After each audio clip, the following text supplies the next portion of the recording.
Bueno, pues vamos entonces a dibujar un cilindro en asonometría isométrica. Entonces el procedimiento que vamos a seguir siempre es, hacemos primero una línea horizontal, podéis ir dibujando al mismo tiempo que yo, como vamos a ir con calma, hacemos la horizontal. Lo podéis centrar más o menos, pues puede ser prácticamente, digamos, a 2/5 de la altura del papel, ¿vale? Entonces, hacéis ahí la línea horizontal y va a ser el lado de un triángulo equilátero, ¿de acuerdo? Entonces lo marcamos bien. Y ahora en esa línea marcáis los extremos de los dos segmentos. Vamos a coger algo así. Fijaros que tenéis que pensar que aquí vamos a poner un ángulo de 90 grados. Con lo cual tenéis que ver si os cabe dentro del papel, ¿vale? En mi caso no tengo problema, ¿no? De acuerdo. Bueno, una vez que hacemos esto, cogemos esta longitud desde aquí hasta este extremo y hacemos este arco.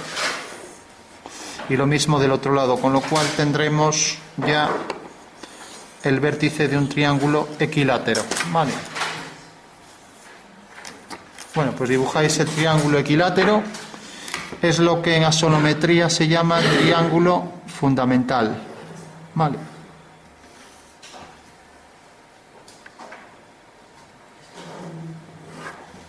O sea que tenemos aquí los tres lados del triángulo, ¿vale? Bueno, por último, para concluir, hacemos las bisectrices de cada par de lados. O si queremos las perpendiculares, es decir, de cada vértice al lado opuesto, ¿no? Entonces podemos hacer o bien las perpendiculares. Entonces si hago una perpendicular lo haría así. Vamos a ver los dos métodos, ¿no? Entonces, cojo la referencia esta, desplazo la regla y ya puedo trazar aquí la primera perpendicular al lado opuesto, ¿vale? Bueno, esa sería una forma. Otra forma sería hacer, por ejemplo, la bisectriz. Entonces la bisectriz la haríamos, como ya sabéis, tengo este arco, entonces cojo aquí, pues si quiero ese mismo arco y ese mismo arco, y entonces me da este punto que uno con este. Bueno, pues esa también es perpendicular a este lado, desde ese punto, porque es la bisectriz de ese ángulo, ¿vale? Bueno, ya tenemos dos bisectrices de estos dos extremos del triángulo y por último, si está bien dibujado y trazo por aquí una perpendicular a la base, pues esa perpendicular pasará por este punto, ¿no? Vale, bueno, pues tenemos la última línea, el último eje. Bueno, pues esos son los tres ejes de la sonometría, que no son más que las bisectrices del triángulo equilátero, ¿vale?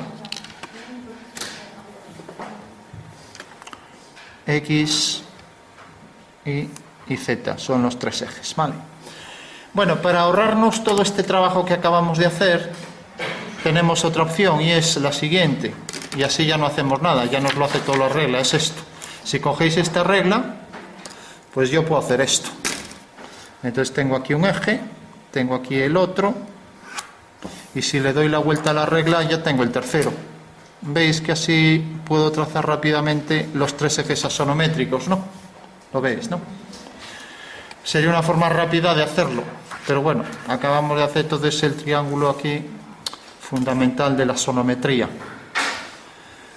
Bueno, pues esto sería en principio donde vamos a colocar siempre la figura, y fijaros que esto es una pirámide que se proyecta de manera que sus tres aristas de la pirámide se proyectan ortogonalmente al papel.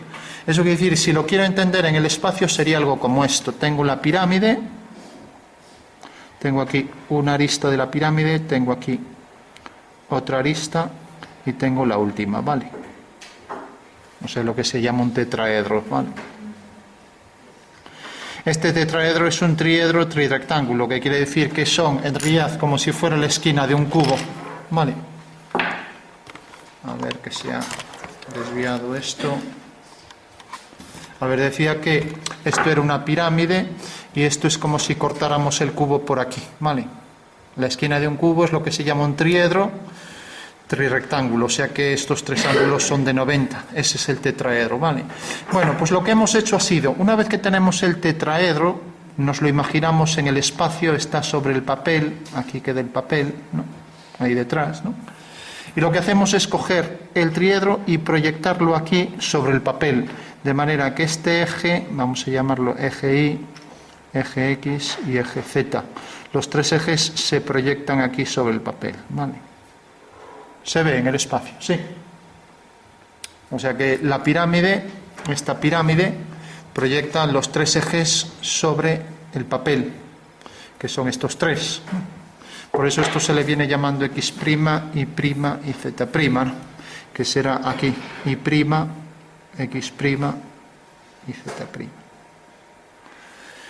Bueno, pues por último, lo que hay que entender es que para calcular esta medida de la pirámide, esta arista, o esta o cualquiera de las otras, pues lo que hacemos es abatir las caras, que es girarlas respecto a este eje de giro. Entonces lo voy a hacer con esta. Cojo esta cara y aquí hago una perpendicular, o lo que es lo mismo, la prolongación de este eje, hago centro aquí, hago un arco, y entonces este punto al abatirlo me cae aquí.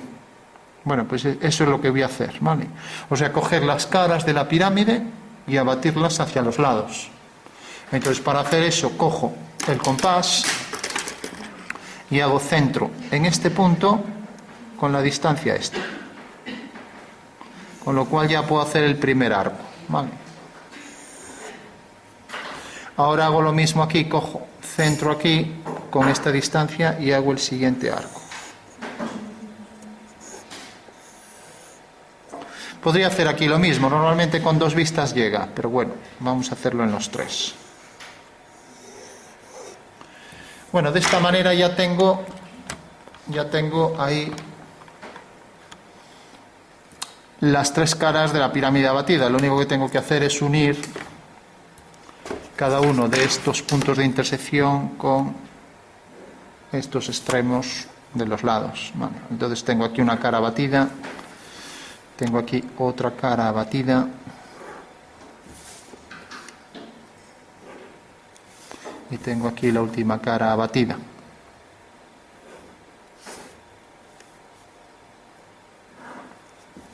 Bueno, por último decíamos que íbamos a hacer un cilindro que se apoyara en el plano X, Y, ¿no? O sea que nos va a quedar algo como esto. Una vez que tengo los ejes, tengo aquí un cilindro, el cilindro está aquí apoyado y viene, por ejemplo, por aquí. O sea que esto es lo que vamos a calcular, ¿no? O sea que en realidad esto será el eje vertical, el eje Z es este, bueno, pues este será una paralela, vamos a llamar Z'. Y luego este será este otro eje. Fijaros que estos son los dos ejes que corresponden a los ejes conjugados de la elipse, ¿no? Este será eje paralelo a el eje Y. Y por último, este eje seguirá la dirección de X, no tiene por qué coincidir con él, ¿no? Y luego tenemos este eje, tenemos este eje que será perpendicular al eje X, ¿no? Y este eje, que ya digo que puede coincidir o no, ¿vale? Bueno, pues eso es lo que vamos a dibujar aquí, y por tanto lo que habrá es que abatir esta circunferencia, ¿vale? Pues esta circunferencia, al abatirla, pues quedará aquí, de este lado, ¿no? Vale. Mientras que la longitud del cilindro, esta longitud de centro de la cara, pues quedará aquí. O sea que habrá que colocarla aquí, ¿vale? Habrá que colocarla aquí, ¿de acuerdo? Ya que corresponde a esto, ¿no?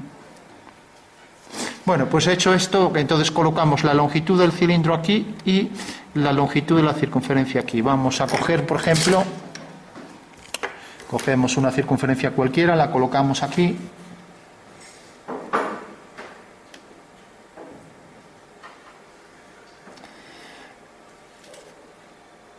Colocamos la circunferencia, vamos a hacer que el cilindro tenga esta longitud.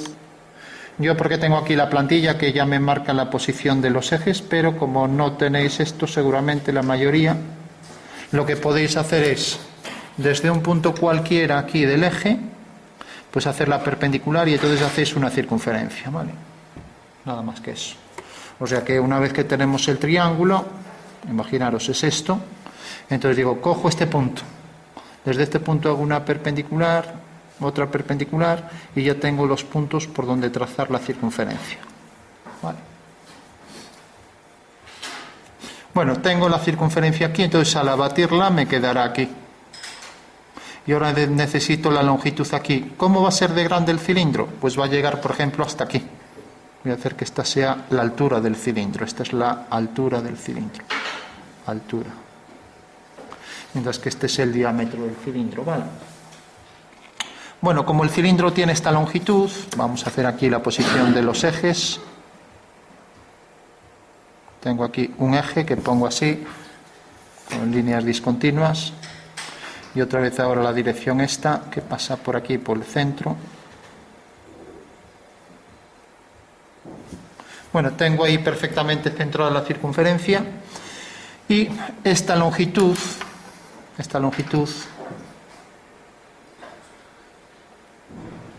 la colocaré aquí. Con lo cual ya puedo trazar aquí una paralela a esta línea. Bueno, la vamos a trazar un poco mejor. O sea que las dos vistas las debo colocar ahí, vamos, es lo único que estoy haciendo, ¿vale? La planta y el alzado, ¿vale? Pues tengo aquí ya la representación del alzado. Bueno, ¿y cómo sé que debo colocarla aquí? Pues por lo que estoy diciendo. O sea, fijaros que aquí está la circunferencia, entonces está en esta cara. Al abatirla, quedará aquí. Aquí me quedará en verdadera forma la circunferencia, cuyo diámetro coincidirá con el eje mayor de la elipse. Mientras que ahora al abatir esta longitud, pues quedará aquí, ¿vale? Ya que se corresponde con este eje, o sea que será esto. O sea que esta será la figura en planta y este en alzado, por ejemplo, ¿vale? Bueno, por último, ya para concluir, pues lo único que hago es proyectar esta medida a esta altura, la proyecto aquí. Entonces sigo la dirección del eje y proyecto este punto aquí. Y ahora voy a circunscribir con un cuadrado esta circunferencia, o sea que en realidad la incorporo ahí en un cuadrado, de manera que me queda inscrita la circunferencia.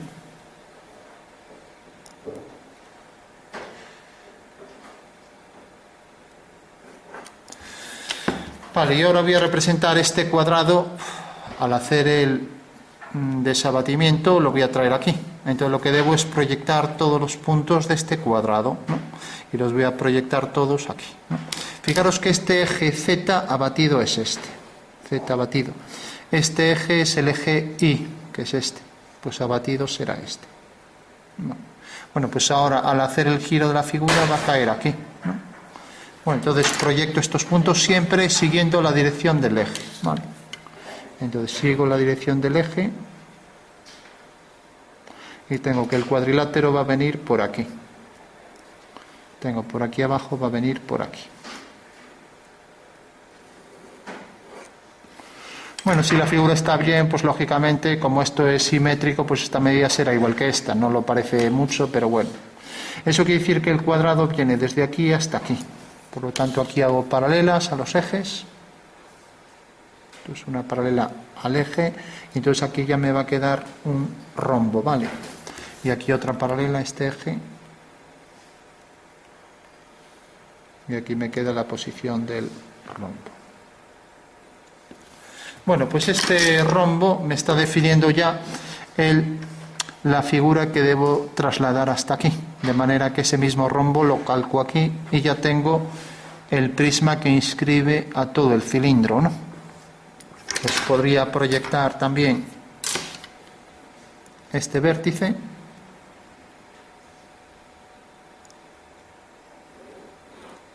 Igual que he proyectado este. Y ahora hacer por estos puntos verticales, ¿vale? Entonces tengo aquí una vertical, tengo aquí otra vertical,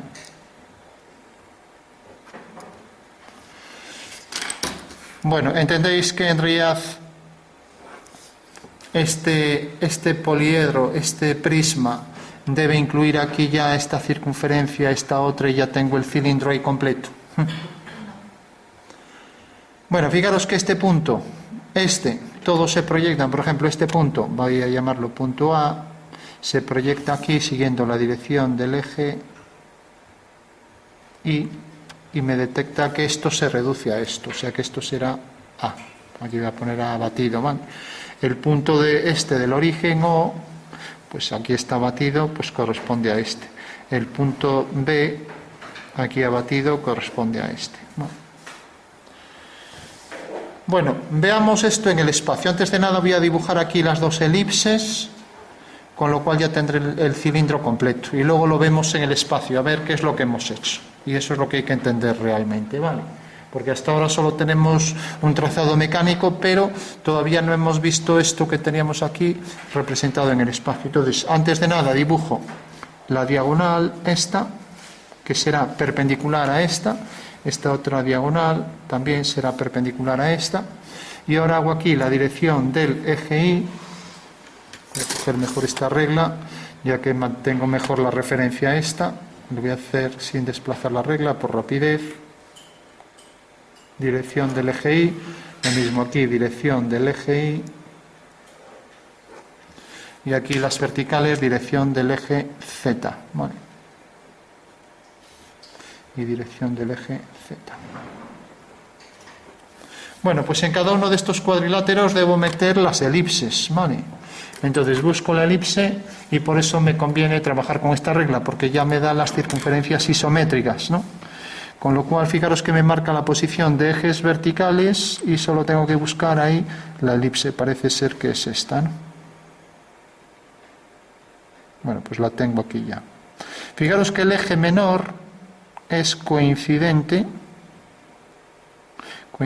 con este de atrás, ¿no? Ya que esto es un cuadrado, ¿no? Y debe pasar ahí por los extremos, ¿no? Bueno, pues ya tengo aquí la elipse. Vamos a dibujar la mitad del cilindro, decíamos, ¿no? Bueno, vamos a dibujarlo entero. Entonces tenemos aquí ya la elipse. Si tuviera que hacer esto a mano, lógicamente me saldría mucho peor, ¿no? Por eso conviene tener la plantilla, ¿no? Y hago aquí otra elipse que será visible hasta esta diagonal, ¿no? O sea que esto será la parte visible. Y a partir de aquí pues hago las tangentes que coincidirán con la tangente de esa circunferencia, ¿vale? O sea, aquí tangente y aquí la tangente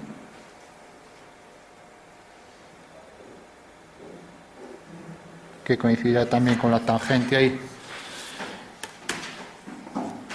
Bueno, pues la clave sería entender que en realidad, y ahora lo vamos a ver en el espacio y eso es lo que me interesa bien que se entienda, si yo recorto esto en el espacio, antes de nada lo vamos a intentar que se vea mejor, pues dándole un poco de sombras. Este sería el cilindro. Recordad que el triángulo tiene que ser equilátero, ojo con eso, digo, pero es un fallo muy usual no hacerlo equilátero, y que estas líneas deben ser perpendiculares a estas, ¿vale?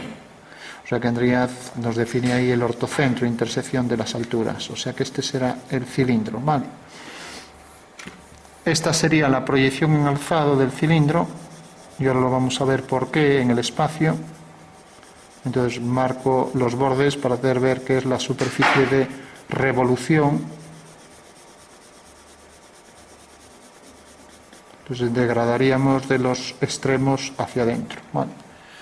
Y aquí pues podemos darle pues alguna tonalidad así para hacer ver que es una superficie plana y que bueno, refleja zonas y nada más, ¿no? Igual que aquí.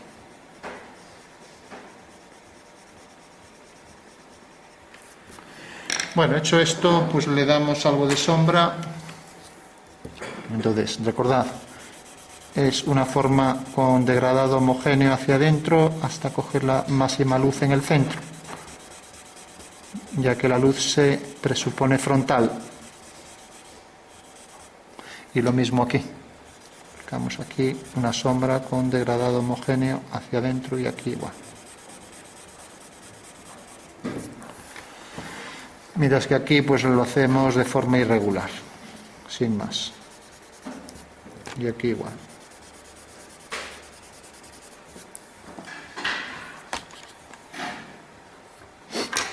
Bueno, ¿qué tendremos? A ver si a alguien se le ocurre. ¿Qué tendremos que hacer para poder entender esto ahora en el espacio?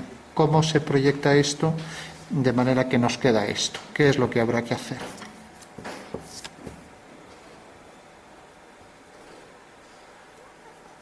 O sea, ¿cómo es posible que de las vistas obtengamos una perspectiva? Esa sería la pregunta, ¿no? Bueno, pues habrá que hacer la pirámide esta, ¿no? Vamos a construir esa pirámide para verlo en 3D, para ver que realmente esto es cierto, ¿vale?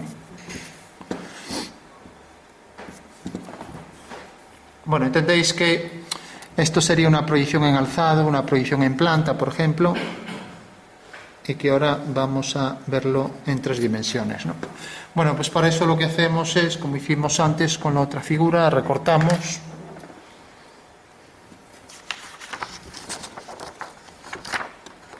Vamos a hacer la pirámide. Entonces, recordad que la geometría descriptiva siempre estudia transformaciones del espacio al plano, aunque contenga también ejercicios puramente de geometría plana, pero por regla general son transformaciones, o sea, métodos para pasar de unos puntos del espacio al plano, ¿no? ¿Qué quiere decir eso? Que en realidad podemos construir todos los ejercicios en 3 dimensiones, ¿no? Y eso es lo que nos va a dar la solución, porque hacer esto mecánicamente sin entender lo que hacemos no vale de nada, ¿no?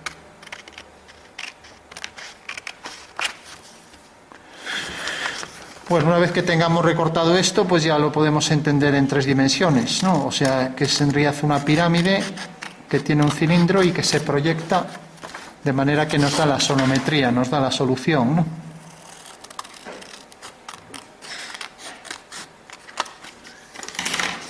Bueno, pues fijaros, tenemos ya la pirámide, ¿no? Entonces lo que hacemos es siempre doblar por aquí, doblar por aquí, o sea, por los lados del triángulo, esos son los ejes de giro, y así obtenemos ya la pirámide, ¿no? Vale, lo veis, ¿no? Si os fijáis, aquí, al colocar la pirámide, he colocado aquí esta proyección, que en realidad corresponde a esta vista, esta que tenemos aquí, y si os fijáis, al hacer esto, ahora atended un momento, dejad de dibujar, entonces la clave sería, es una pirámide en el espacio, ¿no? Una pirámide aquí en el espacio, ¿vale? Bueno, pues para obtener realmente las medidas de esta circunferencia, fijaros que esta circunferencia está en esta cara y si la proyectamos ahí abajo es esa elipse, ¿no? ¿Lo entendéis, no? O sea que el cilindro estaría colocado exactamente aquí. Estaría colocado aquí en 3 dimensiones. O sea, donde tengo esta circunferencia, apoyo el cilindro, lo coloco aquí y lo proyecto ahí abajo ortogonalmente. Bueno, pues eso es la sonometría de esta figura, la sonometría isométrica, ¿vale? O sea que esta figura está apoyada aquí, el cilindro está apoyado aquí, y lo pongo aquí tangente a estas 2 caras. Con lo cual, al proyectarlo perpendicularmente al plano, me queda eso. ¿Qué pasa? Que yo no sé las dimensiones, por ejemplo, no sé la altura del cilindro, no sé la medida de este eje de la elipse. Bueno, pues ¿qué puedo hacer para calcularlo? Bueno, pues si abato esto, pues tengo aquí las medidas reales ya. Entonces lo único que tengo que hacer es proyectar esta medida y ya sé que va a ser la altura del cilindro, porque esta es la altura del cilindro, ¿no? Si quiero saber este diámetro, ¿a qué va a quedar reducido? Bueno, pues al proyectarlo aquí va a quedar reducido a esto, ¿no? Y lo mismo con todo. La longitud esta del diámetro de la circunferencia, al proyectarla aquí, ¿esto qué eje es? Pues será, fijaros, al girar, es este eje, ¿no? Pues al proyectarlo aquí abajo es este eje, ¿no? Bueno, pues este es todo el fundamento espacial de la sonometría isométrica. Cualquier figura que haga en 3D, puedo proyectar sus caras, sus vistas, por ejemplo, la vista de esto visto aquí abajo es el rectángulo, lo podría poner aquí también, ¿no? Y proyectarlo aquí, ¿no? La vista esta aquí es este rectángulo, ¿no? Lo puedo señalar en verde, o sea que este rectángulo, esta sección meridiana del cilindro se proyecta aquí según este rectángulo, ¿no? Lo veis aquí, ¿no? Este rectángulo que está en el plano este. Pero de repente el plano este, si os fijáis, ¿qué pasa? Que sería esto de aquí, ¿no? Vale. O sea que en realidad este plano, lo que hago es, para obtener la forma verdadera de este romboide que tengo aquí, pues lo que hago es colocarlo aquí. Entonces, al colocarlo aquí y proyectar estos puntos, ya sé que esto se va a quedar reducido. Si lo proyecto aquí abajo sería lo mismo desde el espacio. Esto se va a reducir a esto. Esta medida, si os fijáis, es esta. O sea que la coloco aquí, la proyecto aquí abajo y queda reducido a esto. Con lo cual este rectángulo en perspectiva será esto. ¿Vale? Y lo mismo pasa aquí con toda esta figura, con sus diámetros, etcétera. Aquí tenemos los diámetros principales de la elipse, que son estos dos, los ortogonales, eje mayor y eje menor, y los diámetros conjugados, ¿no? Los conjugados, como vemos, corresponden a estos dos, y los principales pues serán este, será el eje mayor, y el eje menor corresponderá a esto, ¿no? Que se reduce a esto, ¿no? Bueno, pues ese sería el fundamento espacial de la sonometría, en este caso isométrica, porque sale un triángulo que tiene aquí estos tres ángulos iguales, ¿vale? Ahora hacemos el proceso inverso. Partimos del dibujo y sacamos las vistas. Aquí tenemos, si os fijáis, hemos partido de las vistas para construir el cilindro. Bueno, pues ahora voy a decir, vamos a hacer un cilindro hueco. Podría hacer aquí, marcar la longitud del diámetro interno, o podría hacerlo directamente aquí. Si lo hago en el espacio, lo voy a hacer en el espacio. Entonces, lo puedo hacer en la perspectiva y obtenerlo en las vistas, que es el método inverso, o sea, restituir los datos, o puedo bien colocarlo en las vistas y proyectarlo aquí. Entonces, lo que voy a hacer es colocarlo directamente en la perspectiva. Entonces, cojo una elipse, vale, gracias.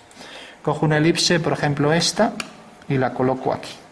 Fijaros que tiene que estar perfectamente definida por la posición de los ejes, ¿vale? O sea, el eje mayor, el eje menor, etcétera, ¿vale? Pues el eje menor. Aquí, como no hay mucha luz, no veo bien dónde están los ejes, pero bueno, me parece que es esto, ¿no? Bueno, pues esta sería la elipse interna, ¿no? Que me provoca ahí un hueco en el cilindro. Lo voy a marcar ya. Sería esta elipse interna. Bueno, pues ese es el cilindro que va a ser hueco. Y como es hueco, pues bueno, podría darle ahora el oscuro por aquí con más intensidad hacia adentro, ¿no? Que se vaya por aquí.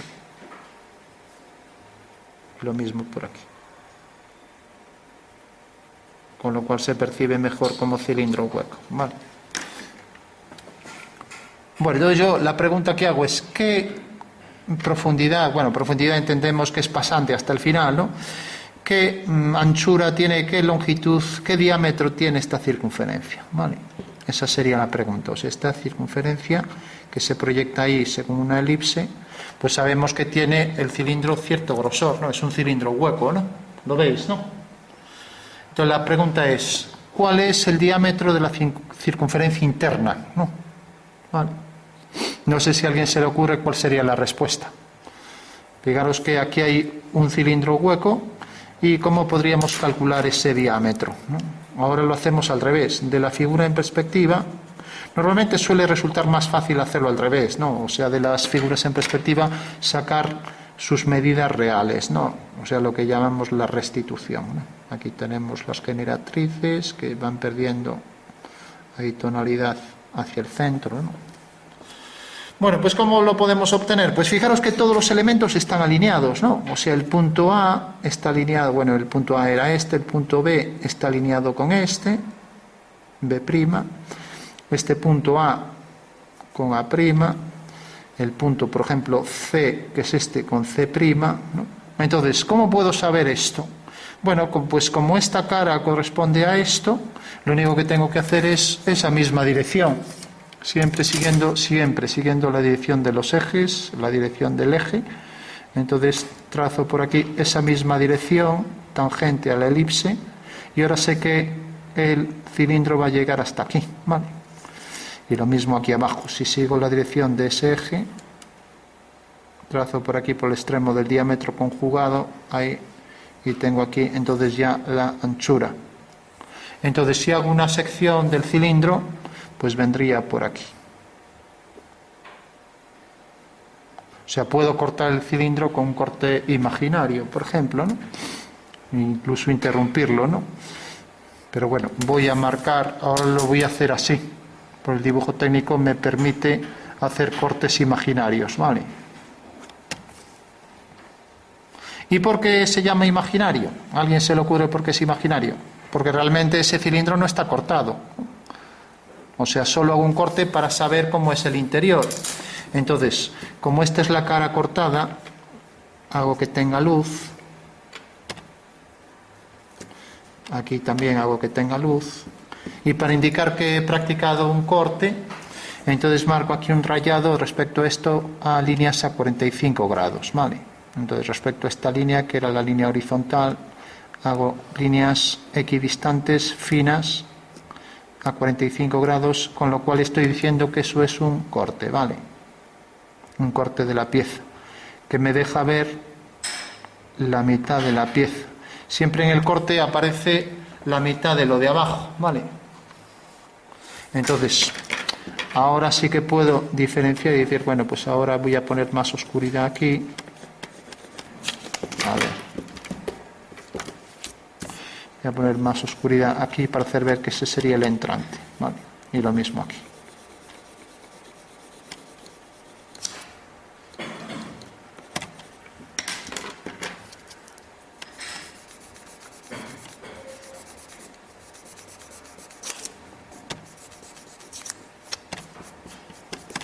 Bueno, pues ese sería ya el cilindro hueco. Le he quitado la mitad, o sea que esto sería exactamente, a ver,